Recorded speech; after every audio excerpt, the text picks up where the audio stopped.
అందరు ఎట్లున్నారులా? నేనైతే మంచిగా ఉన్నా. మరి ఇయ్యాలైతే మీకోసం లచ్చక ముచ్చట్లలా మంచి మంచి ముచ్చట్లలో వచ్చిన. మరి ఆలస్యం ఎందుకు? షురు చేసేద్దాం లచ్చక ముచ్చట్లు. జీవితంలో ఎన్నో కష్టాలు కన్నీళ్ళు అయిన సుత ఎక్కడ కూడా ఆయనకు నచ్చిన కళను ఇడిచిపెట్టలేగి అన్న. ఎన్ని ఇబ్బందులు వచ్చినా కూడా నారాజు కాకుండా బొమ్మలేసుట్లా ఆరితేరి ఆమ్దాన్ని ఎట్లా రాబట్టుకుంటాను చూడాలి మరి.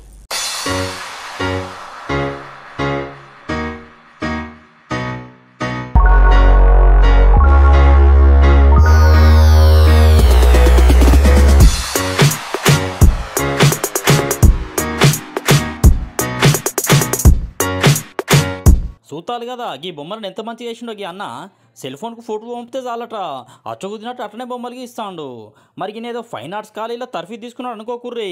పేదరికంతో నన్మిట్టనే చదువు బంధు పెట్టి పెట్రోల్ బంక్లో పనిచేస్తాడు. ఒక దిక్కు కష్టాలను దిగమింగుకొని కళలకు రంగులు అద్దుకుంటూ అందరితోని శబాష్ అనిపించుకుంటాడు.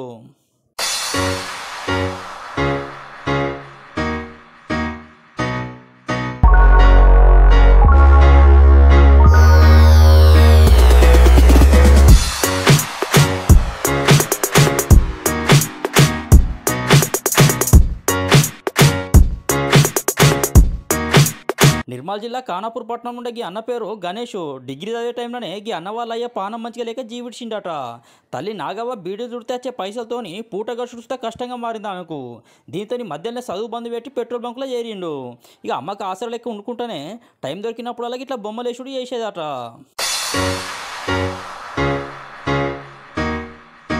ఫాదరు నేను డిగ్రీ చదువుతుండగా చనిపోయాడు.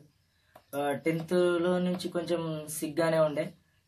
తను చనిపోయిన తర్వాత పూర్తిగా బాధ్యత నా మీదే పడింది.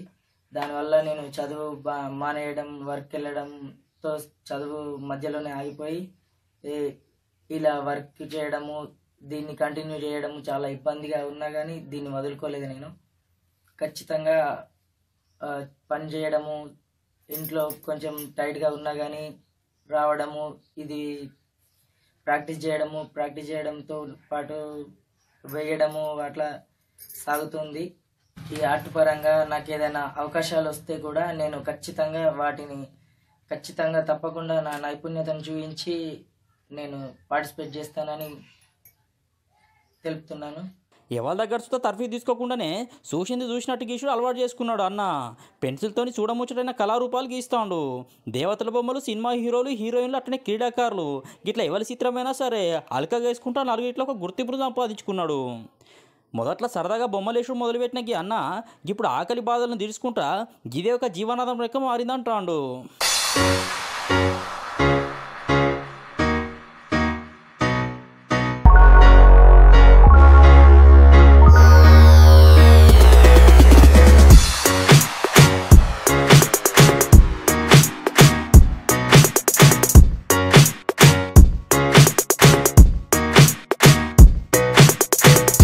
పుట్టినరోజులు, పెళ్లిళ్లకు బహుమతులు ఇద్దాం అనుకునేటోళ్లకు ఆర్డర్ల పైన బొమ్మలు వేసుకుంటూ ఆమ్దాని పొందుతాడు.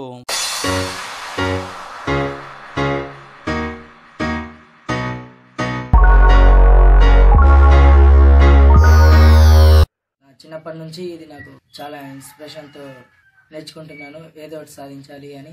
నేను పెట్రోల్ బంక్లో పనిచేస్తా, ప్లస్ ఈ ఆర్ట్ వేస్తాను. నాకు జీవనోపాధి పెట్రోల్ బంక్ అయినా కానీ దీన్ని మాత్రం లైఫ్లో వదులుకోవాలనుకోలేదు. దీన్ని ఫోటో పంపించి బర్త్డే విషెస్ కింద కానీ మ్యారేజ్ డేస్ కానీ ప్రజెంట్ చేస్తారు. నేను వేసిస్తాను అమౌంట్ తీసుకొని ఫ్రేమ్తో సహా. దీనివల్ల కూడా నాకు ఉపాధి కలుగుతుంది. అందుకు నేను చాలా సంతోషపడుతున్నాను ఇది నేర్చుకున్నందుకు. మా అమ్మ వాళ్ళు కూడా దీనికి చాలా హెల్ప్ఫుల్గా ఉంటారు. నాకు ఏ ఇబ్బంది పెట్టరు. ఈ డ్రాయింగ్ చేసేటప్పుడు కానీ ఎలాంటి ఇబ్బంది ఉండదు. వీళ్ళ వల్ల నాకు చాలా ఇన్స్పిరేషన్ వీళ్ళు. మొదట్లోకి ఇదంతా ఎందుకని కొడుకు ఎన్ని మాటలు చెప్పినా వస్తా వినలేదని ఇప్పుడుగా బొమ్మలు గీసుకుంటే కుటుంబానికి ఆసరా అవుతాడని అంటుంది గణేష్ అన్న వాళ్ళ అవ్వ. కొడుకు ఆడకి గణేష్ ఎన్ని పనులు చేసిన అన్న కానీ మళ్ళీ ఈ పని మాత్రం ఎంత రాత్రి అయినా కానీ ఆ పని మీద ఆయనకి అదే దోషము. చిన్నప్పుడు అద్దన్న కానీ ఆడు ఇనలేడు. ఇప్పుడు అదే పని మీద ఆయనకి అదే దోషం ఉన్నది. అదే పని చేస్తున్నాడు. అది చేసిన కాడికి వెళ్ళి 4 పైసలు మాకు కూడా అది చేసుకుంటా పుట్టినరోజులకు, పెళ్లిళ్లకు, దానికి దీనికి వేసుకుంటా ఇచ్చుకుంటా పైసా కూడా అడుగు చేయబట్టి మాకు కొంచెం సంపాదన కూడా ఇదవుతుంది. ఎన్ని కష్టాలు వచ్చినా సుతా పట్టుదల అట్లనే కాయిస్తోని సాధన చేసుకుంటా గిట్లా అందరితోని వారేవా అనిపించుకుంటాడు.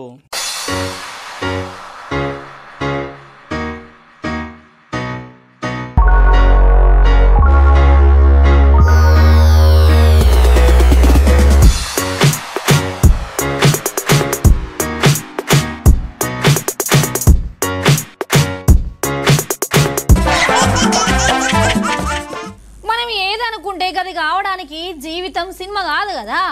అప్పుడప్పుడు అయ్యో నేను గట్ల చేద్దాం అనుకుంటే ఇప్పుడు గిట్ల అయింది ఏందని కొందరు అంది పడుతుంటారు. అగో ఒక అన్నకు ఆర్మీలో చేరి దేశానికి సేవ చేయాలనే లక్ష్యం ఉండేదట. అయితే విధి వక్రీకరించి ఒక కాలు పని చేయక దానికి దూరం అయిండు. అయినా సుత ధైర్యం పోగొట్టుకోకుండా ఏం చేసిండు చూడలే మరి.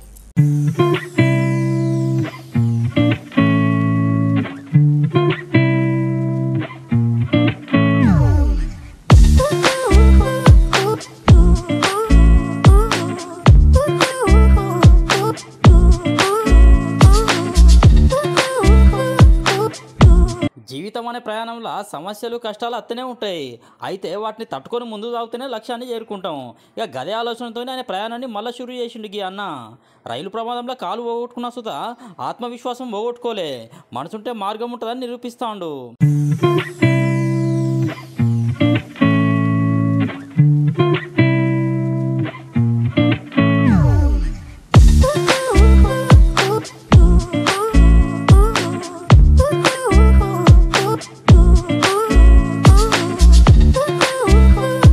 జిమ్లో కష్టపడుతున్న ఈ అన్న పేరు సాత్విక్. అనంతపురం జిల్లా కందుకూరులో ఉంటాడు. అయ్యావలు రమేష్ లక్ష్మమ్మలు చిన్న చిన్న పనులు చేసుకుంటే కాలమేళ తీస్తాండ్రు. కుటుంబ పరిస్థితులను చూసి ఎట్లన్నా ఆర్థిక కష్టాల నుంచి గట్టెక్కియాలి అనుకున్నాడు. 2014లో డిగ్రీ పూర్తి చేసి కొలువుల కోసం ప్రయత్నాలు మొదలుపెట్టిండు అన్న.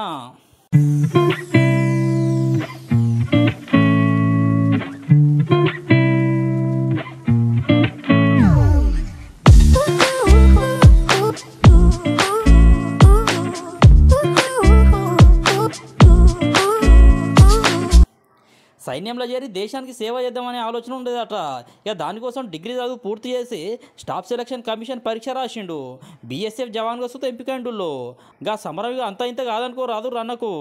అయితే 3 నెలలు ఆర్మీ క్యాంప్లో శిక్షణ తీసుకున్నాడు.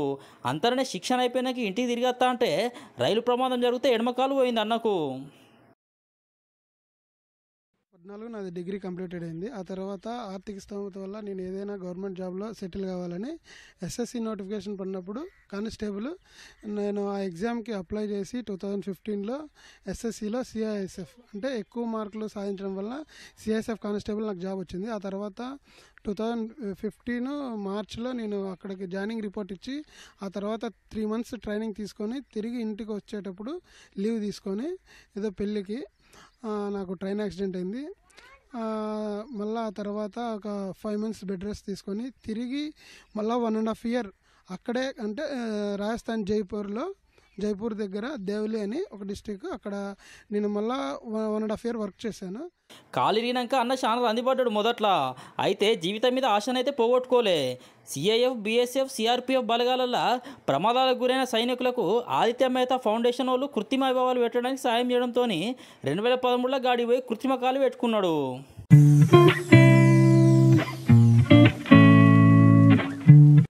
2019లో ఆదిత్య మెహతా ఫౌండేషన్ నాకు స్పాన్సర్షిప్ చేసి స్పోర్ట్స్లో రాణిస్తున్నాననేసి నాకు ఈ ఆర్టిఫిషియల్ లెగ్ దాదాపు 1.5 lakh వరకు అవుతుంది.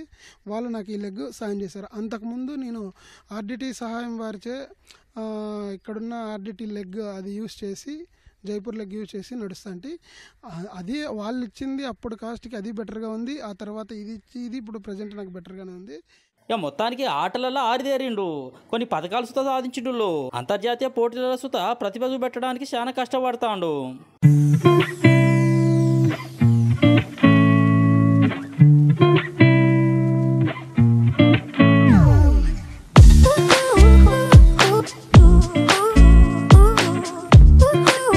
కోర్స్లో అంటే సిఎస్ఎఫ్ కానీ సిఆర్పిఎఫ్ కానీ బిఎస్ఎఫ్ కానీ ఎవరెవరు డిజేబుల్ పర్సన్స్ ఉంటారో Aditya Mehta foundation 1 week camp arrangement చేస్తుంది. అక్కడికి వెళ్తే అక్కడ ఇంటర్నేషనల్ కోచెస్ ప్లేయర్స్ అందరూ వస్తారు. అక్కడ ఎవరెవరికి ఏ స్పోర్ట్స్ ఇంట్రెస్ట్ ఉందో ఆ స్పోర్ట్స్ 1 వీక్లో చూస్తారు. వాళ్ళు చూస్తే అక్కడున్న కోచ్లు ఈ ప్లేయర్ ఈ దానికి సరిపోతాడు అనేసి వాళ్ళు చెప్తారనమాట. ఆ తర్వాత అక్కడ 1 వీక్ నేను బెంగళూరు క్యాంప్ 2018లో బెంగళూరు క్యాంప్ జరిగినప్పుడు బిఎస్ఎఫ్ అక్కడ బిఎస్ఎఫ్ స్పోర్ట్స్ ఉంది అక్కడ యలహంక దగ్గర.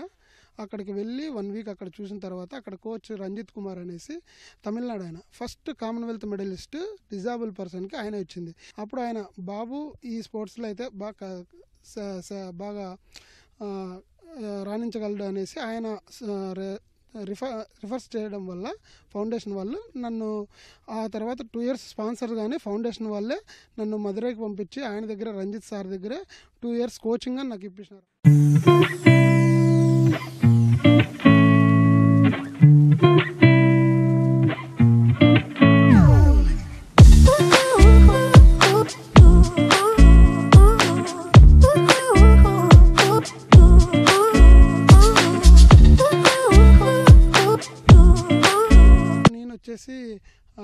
లాస్ట్ 3 years స్టేట్ మీట్లో నాకు షార్ట్ పుట్లోను డిస్కస్లోను జావలిన్లోను 3 గేమ్ల విభాగంలోనూ 3 గోల్డ్ మెడల్స్ వచ్చాయి. 2024 జనవరిలో గోవాలో జరిగిన నేషనల్ మెడల్లో నేను అంతకుముందు ఒక్క మెడల్కి రీచ్ కాలేకపోయినా అలాంటిది ఒకటేసారి గోల్డ్ మెడల్ తెచ్చుకుంటేనే మొత్తం అందరూ ఒక షాక్ గురైనారు. నాతో పాటు వచ్చే ప్లేయర్లు కూడా అసలు నన్ను మెడల్ లిస్ట్లో కానీ తీసేసినారు. జస్ట్ ఉన్న క్వాలిఫై అవుతాడు అనే ఉద్దేశంతో వాళ్ళు కానీ అనుకున్నారు. కానీ మెడల్ వచ్చేందుకు అందరూ సంతోషం వ్యక్తం చేసినారు. కానీ ఇప్పుడు నేను ఇంటర్నేషనల్ మ్యాచ్లు ఆడాలంటే ఒక ఇంటర్నేషనల్ ఈవెంట్కి పోవాలంటే ఎంత లేదా మినిమం 5 to 6-10 lakhs వరకు అవుతుందని అన్నారు. ఇది మా సీనియర్స్ అన్నారు, నాకు తెలియదు. లాస్ట్ ఇంకా 2 months బ్యాక్ నేను పాస్పోర్ట్ కూడా తెచ్చుకున్నా. నాకు ఈ ఈవెంట్ కోసం లైసెన్స్కి అప్లై చేసుకోవాలనేసి నెక్స్ట్ ఆ లైసెన్స్ రావాలంటే ఏదైనా ఎనీ ఈవెంట్ ఇంటర్నేషనల్ మ్యాచ్ ఆడాలి.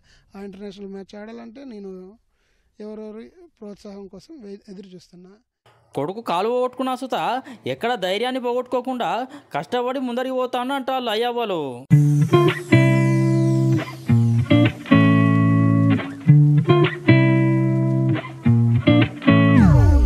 చాలా పోయి అది మా అబ్బాయికి కొంత మిలిటరీ అంటే బాగా ఉత్సాహం. దానికి పొమ్మని మేము కూడా చెప్పినాము. పోయినాక అక్కడ 3 నెలల్లో ట్రైనింగ్లో పోయినాడు. 3 నెలల్లో ట్రైనింగ్ పోయి మళ్ళీ ఎన్నికి అదే సెలవు పెట్టుకొని అది వచ్చేటప్పుడు యాక్సిడెంట్ అయింది ట్రైన్కి. మళ్ళా ఇరంతా చాలా మాకు ఇరంతా బీదరకం. పోవాలంటే చాలా డబ్బు అవుతుంది అన్నాడు మాతోను. మనకి ఎక్కడ వస్తుంది నైనా డబ్బు అంటే తెలివి కొద్దీ చేసుకొని అక్కడ పోలమా లచ్చలు అవుతుంది తీసుకు ఆడే పోవాలంటే అని అన్నాడు. నీ ఇష్టం నైనా మాకు బాగా స్థాయిలో పేరు తెచ్చుకుంటాను. లోక్సభ ఎన్నికల్లో ఎక్కువ స్థానాలు కాంగ్రెస్ కి ఎత్తాయని గా పార్టీ లీడర్లు చెప్తారు. తిరుమలకు పోయిన కోమటిరెడ్డి రాజగోపాల్ రెడ్డి అన్న ఏమన్నాడు చూడాలి. మరి నా పుట్టినరోజు సందర్భంగా స్వామివారి ఆశీస్సుల కోసం రావడం జరిగింది. తెలుగు రాష్ట్రాల ప్రజలందరూ కూడా సుఖ సంతోషాలతో ఉండాలని చెప్పి ఇప్పటివరకు ఏ సర్వేలో కూడా ఎక్కడ కూడా బయట పడటం లేదు. మొట్టమొదటిసారి అనుకుంటా ప్రజల నాడి తెలవలేదు ఆంధ్రప్రదేశ్లో. తెలంగాణలో బహుశా బీజేపీ కాంగ్రెస్ మధ్యన హోరాహోరీ జరిగింది. ఈ మధ్యనే తెలంగాణ రాష్ట్రంలో కాంగ్రెస్ పార్టీ ప్రభుత్వం ఏర్పడ్డది కాబట్టి తప్పకుండా మా మీద నమ్మకంతో మరోసారి ప్రజలు ఆశీర్వదించి మళ్ళీ కాంగ్రెస్ పార్టీ అభ్యర్థి కిరణ్ కుమార్ రెడ్డిని కూడా గెలిపించి అదేవిధంగా మెజార్టీ పార్లమెంట్ స్థానాలు కాంగ్రెస్ పార్టీకి తెలంగాణలో వస్తాయని చెప్పి ఆశిస్తూ భగవంతుని ఆశీస్సుల కోసం ఇక్కడికి రావడం జరిగింది. కాంగ్రెస్ పార్టీ మరియు ఇండియా కూటమి బలంగా పుంజుకుంది కాబట్టి ఈసారి అంత ఈజీగా బీజేపీ పార్టీకి ఉండదు. మంచి నిర్ణయమే ప్రజలు మంచి తీర్పిస్తారని చెప్పి నేను అనుకుంటాను. చూసిలానులా గివి మరి ఎట్లా లచ్చక ముచ్చట్లు ఇంకొని ముచ్చట్లతో మళ్ళీ కలుస్తా. అంతవరకుంటే మరి